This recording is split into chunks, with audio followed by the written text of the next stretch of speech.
안녕하세요. 새벽이 토토입니다. 밀라는 왼쪽 풀백에서 테오 에르난데즈를 계속 기용할 것으로 보입니다.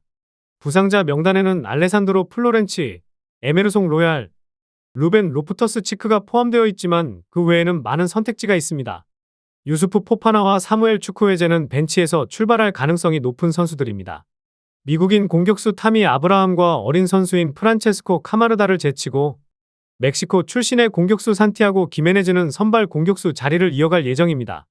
기메네즈는 엠폴리와 헬라스 베로나를 상대로 골을 넣었습니다.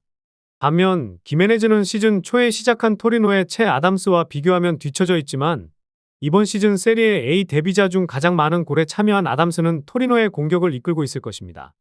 토리노는 중원에서 중요한 선수인 사무엘 리치가 한 경기 출전 정지를 마치고 복귀하지만 아담 마시나는 이번 경기에서 출전할 수 없게 되었습니다. 또한 아드리엥 타메제와 알리우 은제는 장기 부상자 명단에 올라 있으며 보르나 소사는 질병으로 결장합니다. 세리에 A에서는 수비가 견고하고 충분히 강한 팀입니다. 현재 밀라는 토리노보다 5위 상위에 위치하며 두 팀 간에는 13점 차이가 있습니다. 밀라는 11승 8무 5패로 7위에 있으며 토리노는 6승 10무 9패로 12위에 있습니다. 지난 주말 밀라는 베로나를 상대로 1대 0으로 승리했으며 경기에서 73.7%의 점유율을 기록했습니다. 또한 밀라는 시즌 중 선제골을 넣은 13경기 중 9경기에서 승리했으며 이번 시즌 하위 팀을 상대로 평균 1.93골을 기록하고 있습니다. 토리노는 최근 폼이 좋지 않습니다. 지난 주 볼로냐에 3대2로 패배했고 2주 전 제노아와의 홈 경기에서 1대1 무승부를 기록했습니다. 수비에서의 문제점이 이번 경기에서 중요한 역할을 할 수 있습니다. 토리노는 최근 3경기에서 클린시트를 기록하지 못했고 홈 경기에서도 최근 8경기 중 6경기에서 실점을 기록했습니다. 반면 밀라는 최근 4번의 원정 경기 중 3번을 승리했으며 11번의 시즌 승리 중 7번은 한 골 차이로 승리한 경기가 많습니다. 따라서 밀란의 승리를 예측하는 것이 합리적인 결과로 보입니다. 토리노는 올 시즌 9패 중 7패가 한 골 차이로 패배했기 때문입니다. 인터 밀란은 이번 주말 코파 이탈리아 8강전과 다음 주 나폴리와의 리그 우승 결정을 앞두고 선수들에 대한 로테이션을 고려할 수 있습니다. 이번 주말에는 모든 선수가 건강한 상태여서 변화를 줄 가능성이 큽니다. 부상에서 복귀한 공격수 마르코스 튀람은 인테르의 선발 라인업에 합류할 확률이 매우 높습니다. 최근 부진한 모습을 보인 메흐디 타레미는 벤치로 밀려날 것으로 보입니다. 튀람은 이번 시즌 인테르의 공격에서 중요한 역할을 하며 그의 파트너인 라우타로 마르티네스는 최근 4경기에서 득점이 없었습니다.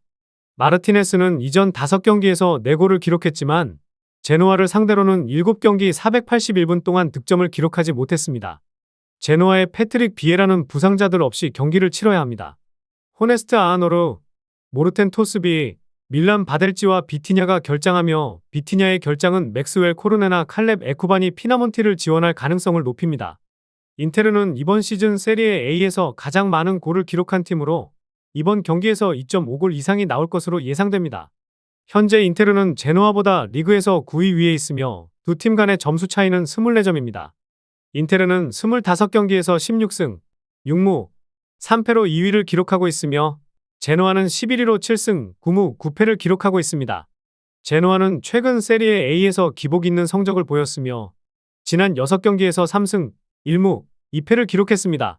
반면 인테르는 최근 7경기 중 5경기에서 승리했고 이들을 상대로 지난 11번의 맞대결에서 패배하지 않았습니다. 이번 경기에서 인테르는 홈에서 2경기 연속 승리를 기록하고 있습니다.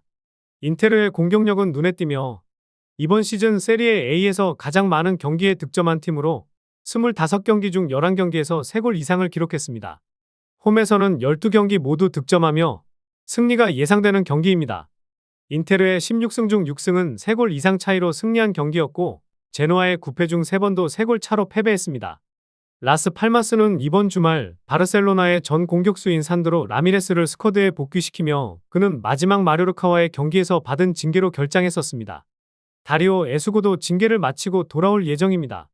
그러나 스콧 맥케나는 이번 경기에서 징계로 출전하지 못하고 마빈 파크, 파비오 실바, 마르크 카드로나, 아드난 자누자이 모두 큰 부상 우려가 있어 출전 여부가 불투명합니다.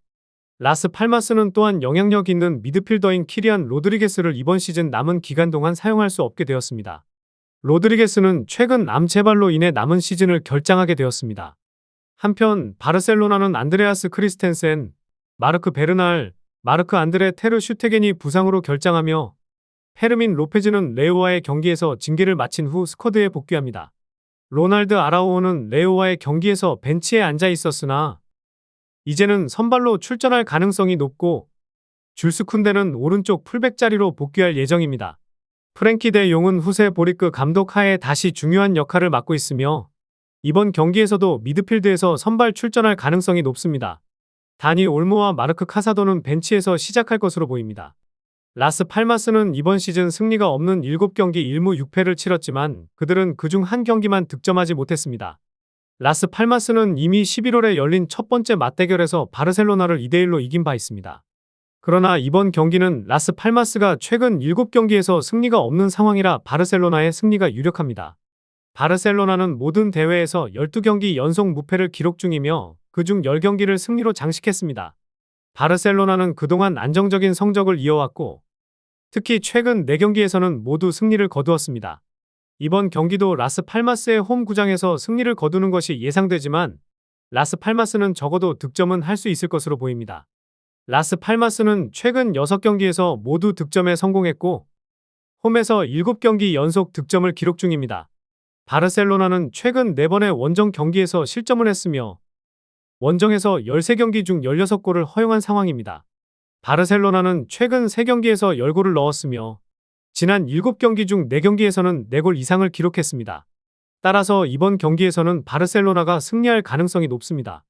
로베르트 레반도프스키는 최근 4경기 연속 득점 중이며 바르셀로나의 공격에서 중요한 역할을 하고 있어 이번 경기에서도 득점할 가능성이 큽니다. 홀슈타인 킬의 골키퍼 티몬 바이너는 병을 회복하고 다시 건강을 되찾았지만 토마스 데은헤가 지난 경기에서 인상적인 활약을 보여주었기 때문에 여전히 골문을 지킬 가능성이 있습니다. 네키치, 포라트, 스크지브스키, 피클러는 모두 근육 부상을 겪고 있으며 새로 영입된 존 톨킨은 허벅지 부상을, 칼 요한손은 무릎 부상을 겪고 있습니다. 콜린 클라인 베켈은 햄스트링 부상에서 회복 중이며 패트릭 에라스는 뇌진탕을, 마빈 슐츠는 근육 부상으로 고생하고 있습니다. 알렉산더 베르나르트손은 슬개골 부상으로 몇 주간 출전할 수 없습니다. 바이어 레버쿠젠의 수비수 타프소바, 무키엘레, 힌카피에는 모두 경고 누적이 임박해 있어 샤비 알론소 감독은 수비진에서 로테이션을 할 가능성이 큽니다. 새롭게 영입된 마리오 에르모소는 좋은 대안이 될 수 있습니다. 팔라시오스는 미드필드에서 안드리히를 대신해 출전할 수 있으며 공격진에서는 슈릭이나 텔라가 좋은 선택이 될 수 있습니다. 부엔디아와 호프만은 아들리와 함께 선발 자리를 두고 경쟁하고 있습니다. 또한 제누엘 벨로시아는 햄스트링 부상으로 시즌을 모두 마쳤으며 마르틴 테리에는 아킬레스건 부상으로 시즌을 끝내야 했습니다. 바이어 레버쿠젠은 리그 선두와의 무득점 무승부를 거둔 후 이번 주말 강등권에 있는 홀슈타인 킬과 맞붙습니다. 1912년에 독일 챔피언을 차지했던 킬은 현재 22경기에서 57골을 허용하며 가장 많은 실점을 기록하고 있습니다. 킬은 최근 도르트문트와의 경기에서 4대2로 승리하며 반등의 기미를 보였지만 여전히 리그 최하위에 머물러 있습니다. 한편 샤비 알론소 감독의 바이어 레버쿠젠은 최근 54경기에서 단 한 번의 패배만을 기록했지만 이제는 타이틀을 방어할 희망이 거의 없는 상황입니다. 킬은 원정에서 2대0으로 뒤진 상황에서 바이어 레버쿠젠과의 첫 번째 맞대결에서 2대2로 무승부를 기록했으며 이는 알론소 감독의 팀이 이번 시즌 너무 많은 무승부를 기록한 것 중 하나였습니다. 현재 8점 차로 뒤처져 있는 레버쿠젠은 이번 경기에서 반드시 승리해야만 타이틀 경쟁을 계속 이어갈 수 있습니다. 도르트문트의 유일한 확정된 부상 선수는 미드필더 펠릭스 흐메차이며 그는 3월 말까지 복귀할 가능성이 낮습니다. 이에 따라 마르셀 자비처와 파스칼 그로스가 미드필드에서 활약할 것으로 보입니다. 엠네차는 코바치 감독 하에 모든 경기에서 중앙 수비수로 출전했으며 이번 경기에서도 니코 숄로터백과 함께 수비진을 형성할 가능성이 큽니다. 첫 번째 선택인 스트라이커 세르후 기라시는 제이미 바이노 기텐스와 카림 아데에미와 함께 공격진을 구성할 것입니다. 한편 유니온 베를린은 미드필더 아류샤 캐물레인을 사용할 수 없게 되어 야닉 하베로와 라니 캐디라는 더블 피벗 미드필더로 출전할 가능성이 있습니다. 조시프 유라노비치, 다닐로 데키, 디오고 레이테, 톰 로테는 수비를 맡을 수 있으며 올라와세운 오그베무디아와 로베르트 스코브는 부상으로 출전하지 못합니다. 그 외에도 바움가르트 감독은 정우영, 마린 르유비치치, 베네딕트 홀러바흐, 일리치치로 공격진을 꾸릴 수 있습니다. 도르트문트는 이번 시즌 모든 홈 경기에서 득점한 팀으로 양팀 모두 득점을 기록한 경기가 가장 많은 팀입니다. 그들은 토요일 싱갈 아이두나 파크에서 유니온 베를린과 맞붙습니다. 두 팀은 이번 시즌 승리보다 패배가 더 많지만 도르트문트는 유니온보다 2위 상위에 있으며 5점 차로 앞서 있습니다. 도르트문트는 8승 9패를 기록했고 유니온은 6승 10패를 기록했습니다. 도르트문트는 수요일에 챔피언스리그 16강에 진출했지만 국내에서는 최근 어려움을 겪고 있습니다. 그들의 마지막 7번의 분데스리가 경기 중 5번을 패배했으며 그 기간 동안 단 한 번의 승리만 거두었습니다. 유니온 베를린은 최근 폼이 불안정하여 지난 6경기에서 2승 1무 3패를 기록했습니다. 두 팀 모두 수비에서 어려움을 겪고 있어 양쪽에서 기회가 있을 것으로 예상됩니다. 도르트문트는 최근 10경기 중 9경기에서 실점을 허용했고 유니온은 싱갈 아이두나 파크에서 열린 11번의 방문 경기 중 10번에서 클린시트를 기록하지 못했습니다. 도르트문트의 마지막 10번의 홈 경기 중 9번에서 양팀 모두 득점했으며 유니온이 싱갈 아이두나 파크에서 열린 마지막 3번의 리그 경기에서도 양팀 모두 득점을 기록했습니다. 도르트문트의 최근 경기들이 매우 치열하게 진행된 만큼 이번 경기 역시 2대2 무승부가 될 가능성이 높다고 예상됩니다.